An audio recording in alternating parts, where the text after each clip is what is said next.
Hello everyone, welcome back to my YouTube channel Naisa Viven Chaudhary. आज का vlog बहुत ही खास होने वाला है। आज का व्लॉग आप आखिरी तक देखना। आज का व्लॉग, इस व्लॉग में आज मैं शेयर करने वाली हूँ आपके साथ प्रदीप मिश्रा जी के कुछ विचार भी, और हमने कैसे दर्शन किए। तो हम फ्री हो जाते हैं शाम को 3 बजे। हमने सोचा कि चलो सिरसा में आए हुए हैं तो हम भी दर्शन कर लेते हैं। प्रदीप मिश्रा जी जो हैं शिव पुराण के प्रमुख ज्ञाता माने गए हैं इंटरनेशनल लेवल पे।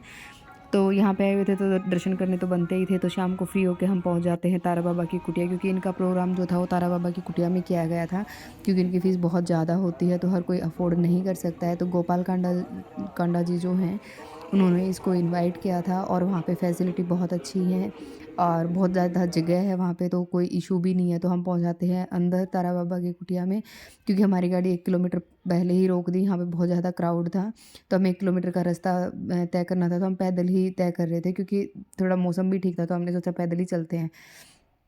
तो ये अंदर हमने एंट्री करने के बाद भी कुछ दूर चलना होता है, तो हम वही रास्ता क्रॉस करने की कोशिश कर रहे थे, और ऐसे करके हम पहुंच जाते हैं मेन गेट के सामने। और मेन गेट के सामने जाके देखते तो बहुत ज़्यादा भीड़ थी, और वहाँ पे इतनी भीड़ थी कि मेन पंडाल में बैठने के लिए जगह नहीं थी। तो जगह जगह पे हर पार्क में ऐसे टेंट वगैरह लगा के ऊपर और स्क्रीन लगा रखी थी, और स्क्रीन पे लोग देख रहे थे उनको। उनकी व्यवस्था की गई थी कि भाई जो मेन पंडाल में दर्शन नहीं कर सकते ना, वो यहाँ पे स्क्रीन पे दर्शन कर सकते हैं। नायशा को तो अपने खाने का शौक़ था, तो इसने अपना खाना शुरू कर दिया, और फिर हम देखते चले गए। और हम सोच रहे थे कि ऐसे तो दर्शन हो ही नहीं पाएंगे, क्योंकि हमें मना कर रहे थे कि भाई यहाँ पे दर्शन नहीं होते हैं, क्योंकि मेन पंडाल में जाने नहीं देते हैं। तो हमने कहा कि चाहे कुछ भी हो जाए हम दर्शन करके ही जाएंगे। हमें यहाँ पे यही कह रही हूँ कि हम दर्शन तो करके ही जाएंगे, चाहे कुछ भी हो जाए। तो हम ऐसे ढूंढते ढूंढते चले गए थे कि मेन पंडाल कहाँ पे है और वहाँ पे कैसे पहुँच पाएंगे, हम पहुँचने देंगे कि नहीं देंगे। लेकिन हमें आगे चल के पता चलता है कि रास्ते पे भी स्क्रीन लगाई हुई है, जैसे कि आप देख रहे हैं कि स्क्रीन लगा के लोग ऐसे बिठा रखे थे। जो भक्त थे वो बैठ के देख रहे थे, और कुछ जो यहाँ पे भी नहीं बैठ पा रहे थे, वो रास्ते में कहीं भी बैठ के एटलीस्ट उसको सुन पा रहे थे, सुनने की कोशिश कर रहे थे। तो ऐसे में बहुत अच्छी व्यवस्था की गई थी इनके द्वारा, और चाहे कैसा भी मौसम हो इनको रोका गया था, क्योंकि यहाँ पे लोग रोहतक से लेके जालंधर और राजस्थान काफ़ी दूर दूर से लोग आए हुए थे। देख सकते हो आप, यहाँ पे ये है मेन पंडाल, और यहाँ पे हमें पता चला कि यहाँ पे मेन पंडाल में बैठे हैं। तो हम कोशिश कर रहे हैं उनके दर्शन करने की, और यहाँ पे वीआईपी लोग हैं वो, और जिनके पास टिकट होती है वो लोग ही यहाँ पे पहुँच पाते हैं, अदरवाइज़ तो नहीं। फिर हम कोशिश कर रहे थे कि चलो आपको भी दर्शन करा देते हैं, हम भी दर्शन कर लेते। तो हम बाहर ग्रिल से ही इनको देखने की कोशिश कर रहे थे कि हमें जैसे तैसे दर्शन हो जाएँ। सबसे पहले तो हमने ये कन्फर्म किया कि यहाँ पे किधर बैठे हैं, कहाँ पे बैठे हैं। तो ये ढूंढते ढूंढते, और देखो यहाँ पे मेन पंडाल में भी स्क्रीन लगाई हुई है कि जो लोग दूर से देख भी नहीं पा रहे हैं ना, वो यहाँ से देख लें, इनको इनके दर्शन कर लें। तो ऐसे ग्रिल से हम भी देख रहे थे, हम भी सोचे कि हम भी दर्शन कर लेते हैं। फिर हम जूम करके कोशिश करते हैं आप लोगों के साथ शेयर करने की और आप लोगों तक पहुंचाने की, और ये आप लोगों ने देख लिया हुआ, कर लिया हुआ दर्शन, कि जो हाथ हिला रहे, ये देखो ये हो गए मेन दर्शन।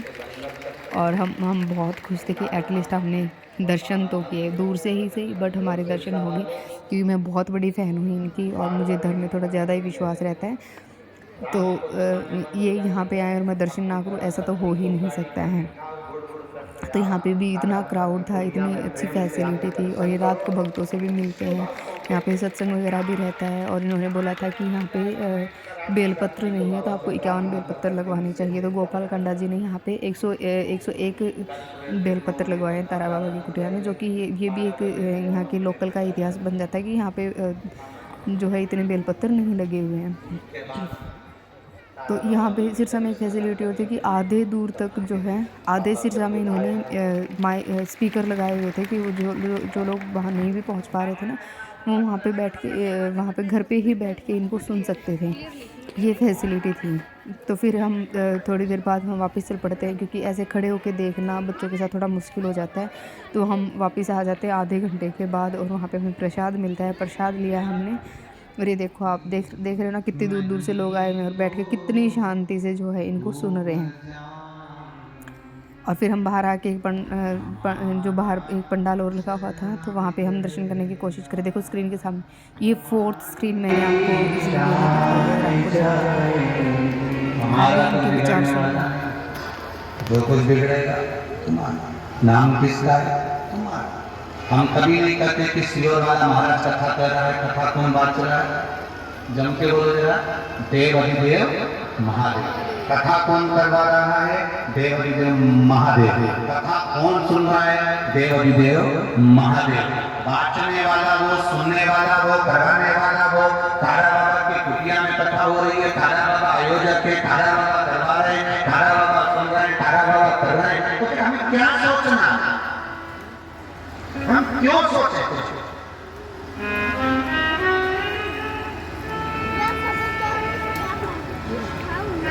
हमको केवल इतना जानते हैं कि उसके बिना एक क्षण भी आप पर हमारा नाम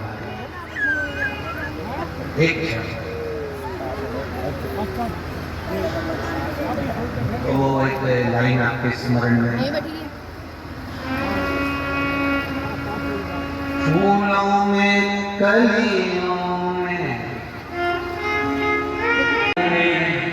काशी की नदियों में तेरे बिना कुछ कहना, तेरे बिना भी क्या जीना। वाचो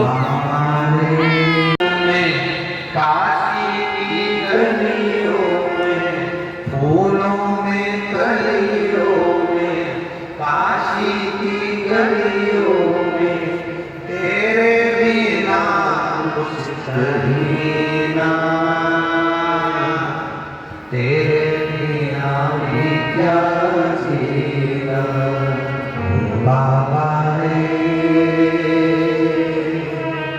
तेरे बिना भी क्या जीना, ओ भोले रे तेरे बिना भी क्या जीना। आपकी हर घड़ी हर पल उसके बिना, हर पल को याद आता, हर शिव जी ने एक बार मैंने कहा कि मुझे अमृत नहीं मिला, बीच भी गए, कंठ पर रख लिया नीलकंठ, धारी बन गया, पर देव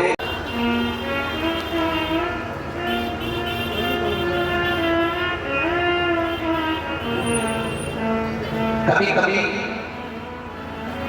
किसी किसी व्यक्ति के पास में जब एकदम अचानक से बहुत दौलत आ जाए ना, तो वो पचती नहीं कहीं। बहुत ध्यान देना।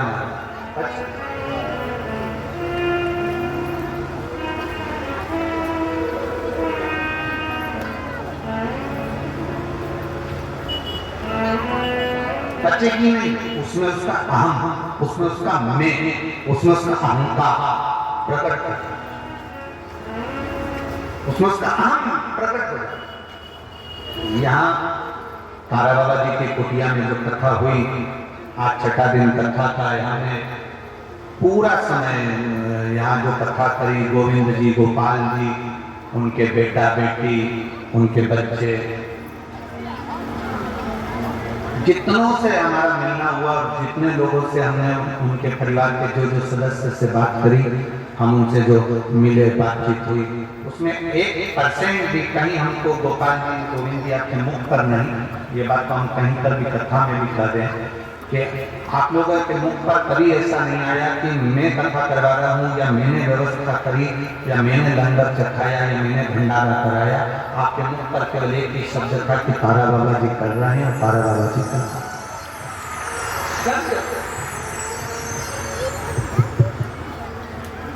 शब्द मूल है, उसको पहचान, अभिमान दूर है, दूर। जो फ्री में मिलता है ना, उसको लोग समझ नहीं पाते, समझते हैं। फ्री में बिस्कुट का पैकेट मिल गया ना तुमको, तो तुम उसका मोल नहीं समझते, 5 रुपए का खरीद के लाते ना, जब मालूम पड़ता। पानी की बोतल फ्री में मिल रही है, हमें भगवान ने फ्री में दिया है। हवा हमें भगवान ने फ्री में दी है। भूमि हमें भगवान ने फ्री में दी रहने के लिए। पृथ्वी तुम जब जन्म लिए थे तो पट्टा लिखाकर नहीं आए थे, रजिस्ट्री कराकर नहीं आते। पृथ्वी पर आने के बाद तुम्हें परमात्मा ने खुद प्रदान कर दिया, कहीं ना कहीं किसी न किसी रूप में। हवा, पानी, ये सब नींद, शांति, श्वासें, ये सब फ्री में मिली है। श्वास भी फ्री में, शांति भी फ्री में, नींद भी फ्री में, हवा भी फ्री में, पानी भी फ्री में। इसकी कीमत जब समझ में आती है, जब आंखों में नींद नहीं आती और 50 रुपए की एक टेबलेट खाना पड़ती है नींद को लाने के लिए, तब समझ में आता है कि नींद फ्री में परमात्मा ने दी थी, उसकी हमने तुलना अच्छे से नहीं करी, इसका हमने ध्यान नहीं दिया।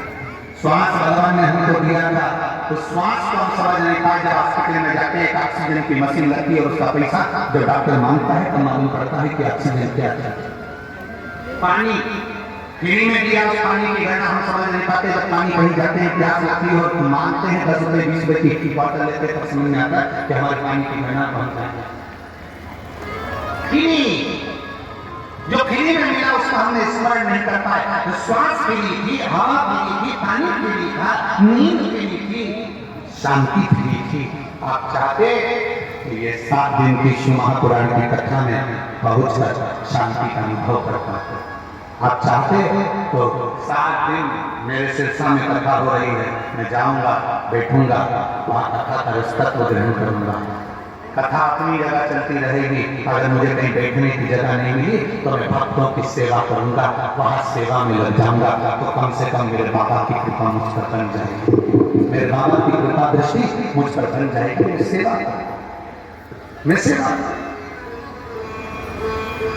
वो परमात्मा देता है, वो परमात्मा की कृपा, वो परमात्मा की दया होती है, उसकी करुणा होती है।